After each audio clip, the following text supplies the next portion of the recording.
Welcome back, family, to Northside LDN Caramba. And today we've got Eze being linked to Arsenal. Arsenal are said to be ready in a bid for Eze. It's an absolute no-brainer. Absolute no-brainer. You know, hopefully we can get the bid in. We've seen the reports. His release clause has now expired. So basically the power is within Crystal Palace. So they can demand more than the release clause. Obviously, if we were to trigger the release clause before, we can go straight to talking to the player. Now we have to have a bid that's going to be accepted by Crystal Palace. Yeah, this is what I mean when I talk about this club moving fast, moving with speed to get these deals done. We should have got this deal done faster than we got the Norgard and the Kepa deal done. Let's just be honest. This is priority. This is a player that gets into our starting 11. This is a player that is better than what we currently got. Martin Odegaard, the favorite number 10. Why not get this deal over the line? We've got Zubamendi and Gyökeres over the line. Why not get this deal over the line? Now, what if they ask 85, 90 million for Eze? Some people say he's not worth it. Players don't always go for what they're worth. They go for what the club demands. And for me, what we saw against Spurs, listen, I wouldn't play Odegaard as starting 11, but at the same time, a lot of people telling me, "Oh, North, you know, we've got Max Dowman that can play in a 10. We've got Ethan that's a number 10." You thinking these young players aren't going to have games where they're off, games where they're not going to perform, games where the occasion might get to them. Maybe they will, maybe they won't. What I don't like is gambling, and that's something that we've done for a long time at Arsenal. Gambled to see if Nketiah is good enough. Gambled to see if Reece Nelson's worth 100k. Gambled to see if El Nene can do a job. Gambled to see if Trusty could do a job for us. Gambled to see if we can get by with just playing Moreno as the 10 when Kai Havertz got injured. We've been gambling to see if Sterling can fill in for Saka. Gambling to see if Fabi Vieira and Lokonga can live up to their potential. I don't want any more gambles. We're on phase 6. I don't want to see Numa Pukaria about gambling. I want to see players here that we know week in, week out are going to be able to perform. Eze got a taste for trophies at Crystal Palace last season, and I want to see him winning trophies over here at Arsenal. I don't want to see no excuses. At the end of the day, Eze walks into the team. It's funny as well how all these Arsenal fans, fellow Arsenal fans, used to tell me that there's no one better than Martin Odegaard. All of a sudden, we're linked to Eze. Yeah, Odegaard can hold bench for Eze. All of a sudden, we should go in for Eze.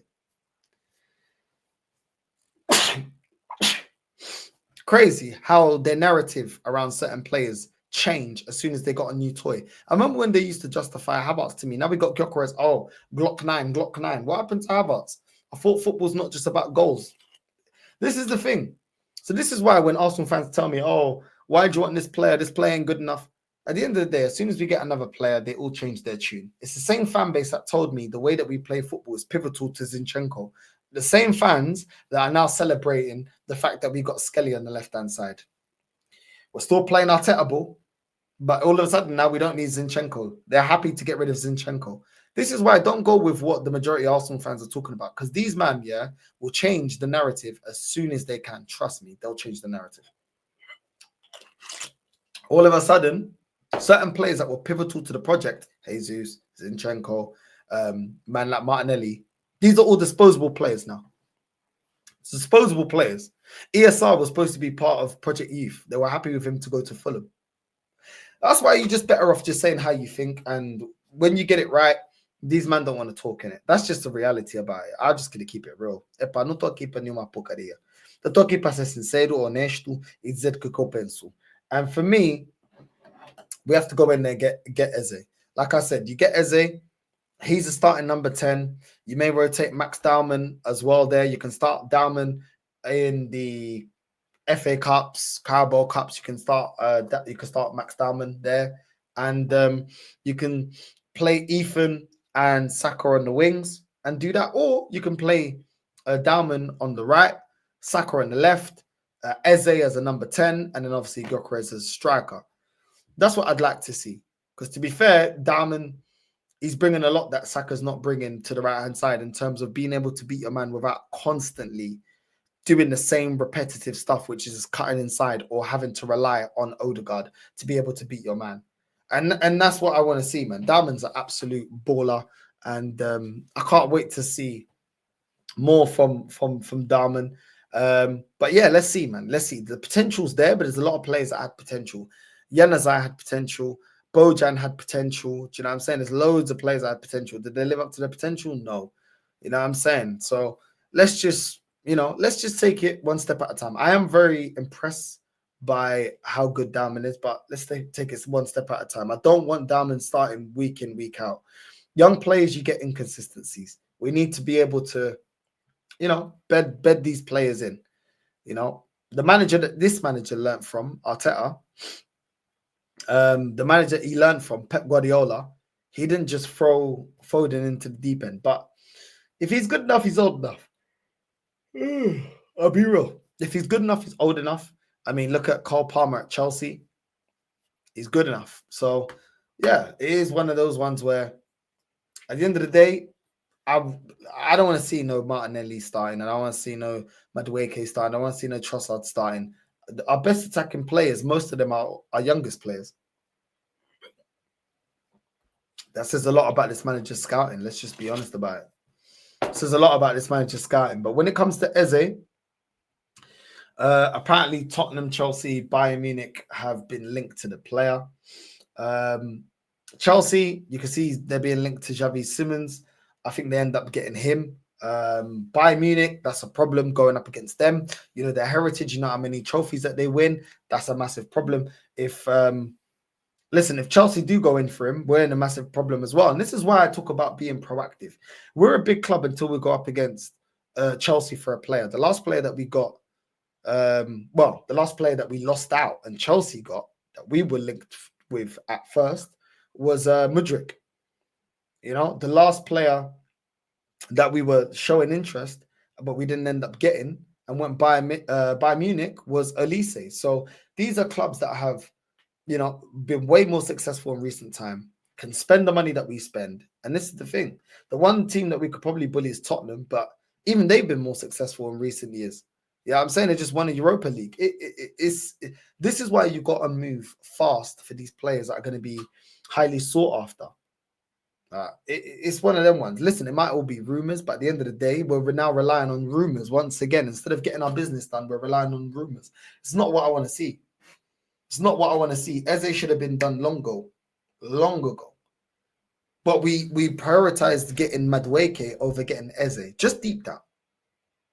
We prioritized getting Eze, then getting we prioritized getting Madueke, then getting Eze. Because if anyone's going to tell me it's a money thing, well, why did we spend the money on Madueke? Who would you rather at the club? Madueke or Eze? But we got Madueke over the line first. We got Kepa over the line first. We got Norgard over the line first. The priorities are crazy at this club at times. It's crazy. But people will keep ranting and raving about, we got Zubimendi, we got Gyökeres. Okay. I'm just tired. I just want this club to go out there and do what needs to be done. That's all I want.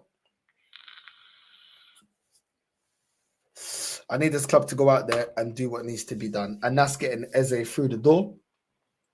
The transfer, listen, if we get him for less than 68 million, then it's all calm, innit? But it's all shoulda, woulda, coulda. And at the moment, I just don't really know what's going on. The longer the window goes, the less power we have as a club. Let's just be honest. We do still have enough time. But I've always said this. We don't do well in bidding wars. And the longer that we take and drag our feet, the more chances our rivals start looking at our certain players and targets that we're looking in. And some of them have just been more successful in recent times. And their projects have been successful. While our project is still waiting to reach fruition and do something for us. And I just don't see how we're going to do that at the moment. So it's one of them ones. I really just want the club to be proactive and get these players over the line. That's just what I want to see. I'm happy with Zubimendi. I'm happy with Gyökeres. But I've been saying that we need more than that. Mascara, massive question mark. Kepa, not good enough. Norgard, not of the level, in my opinion. So overall, the window hasn't been that great, and some people may not like what I'm saying. The truth doesn't care about your feelings. Liverpool are still comfortably going to win the league, whether they get Isak or not. They're going to win the league. They're going to win the league, and but that just shows that we haven't done enough as a team, as a club. So I don't know, man. I don't know where we go from here. We've got a bunch of players we need to sell.